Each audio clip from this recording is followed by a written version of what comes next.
सास का कायाकल्प। राधा को अपनी सास से बहुत प्यार था। मम्मी जी, आपकी साड़ी कितनी प्यारी लग रही है।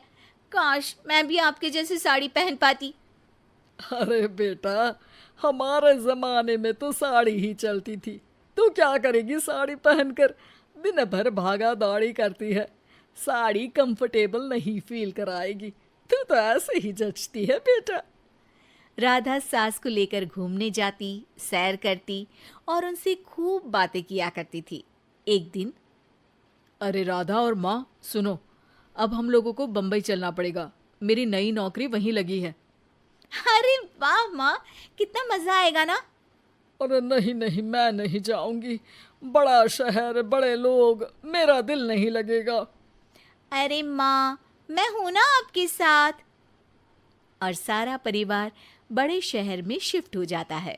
एक दिन, राधा, तू भी अब नौकरी में जाने लगी है। मैं तो बोर हो जाती हूँ। सोच रही हूँ आसपास की औरतों से दोस्ती कर लूँ।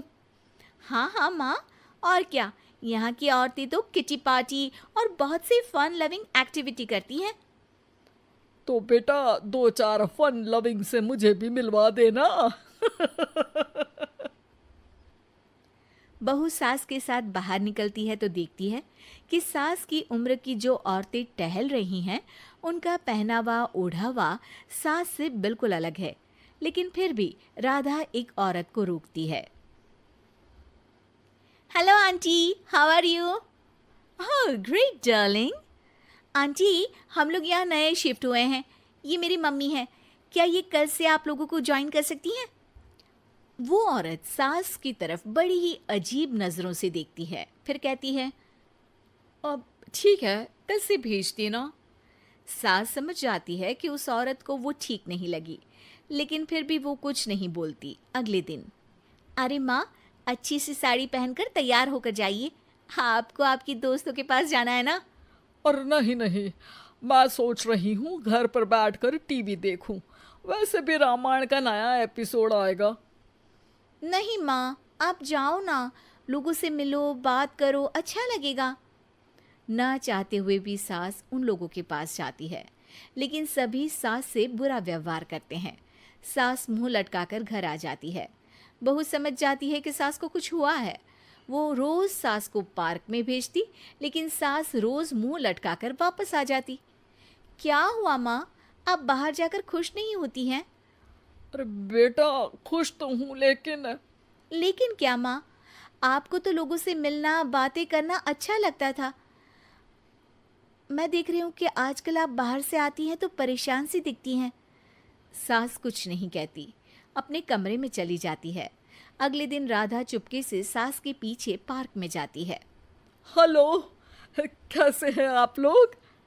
एक औरत मुंह बनाकर साइड हो जाती है। सभी एक दूसरे से बात करती हैं, लेकिन राधा की सास साइड में चुपचाप अकेली बैठी रहती हैं। राधा घर आती है और सास के वापस आने का इंतजार करती है। सास मुंह लटकाकर घर आती है।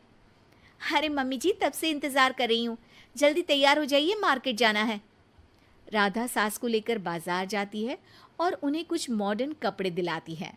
अगले दिन सास उन कपड़ों को पहनकर पार्क में जाती है। Oh my God, you are looking gorgeous. Beautiful top. कहाँ से लिया? हे, मेरे घर में कल किटी है, तुम जरूर आना। अजीब औरतें हो तुम लोग। मैं रोज आती थी तब तो तुम लोग सीधे मुंह बात भी नहीं करती थी। आज इन कपड़ों को देखकर तुम मुझे घर बुला रही हो। लेकिन सुनो, अब मुझे तुम लोगों से कोई बात नहीं करनी और ना ही दोस्ती करनी है। अरे, तुम तो बुरा मान गई।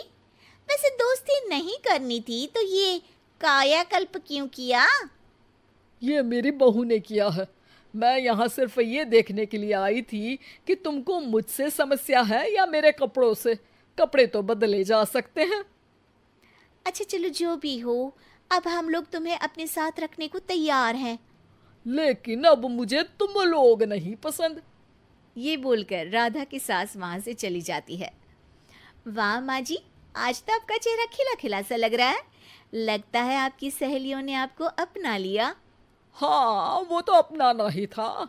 दिखावे वाली जो है वो, मेरे कपड़े बदलते ही उनका दिल बदल गया। लेकिन आज मैं उन्हें मना कर आई, अरे क्यों माँ जी? क्योंकि उन लोगों को मुझसे नहीं मेरे कपड़ों से दोस्ती करनी थी। वैसे मेरे पास तो तू है ना, मेरी प्यारी बहू, मुझे किसी की जरूरत नहीं है।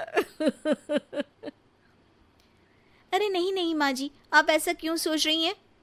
बेटा ये गलत भी तो नहीं है, जैसा देश वैसा भेष। क्यों? ठीक है ना माँ, अब जब ये हम लोगों का देश है तो क्यों ना हम यहाँ का भेष अपना ले। हाँ हाँ जरूर, मैं तो तैयार हूँ। समय के साथ खुद को बदलने में कोई बुराई नहीं है, लेकिन कहीं नकल के चक्कर में बंदर ना दिखने लगूं। खैर, बहू लग जाती है सास की कायाकल्प।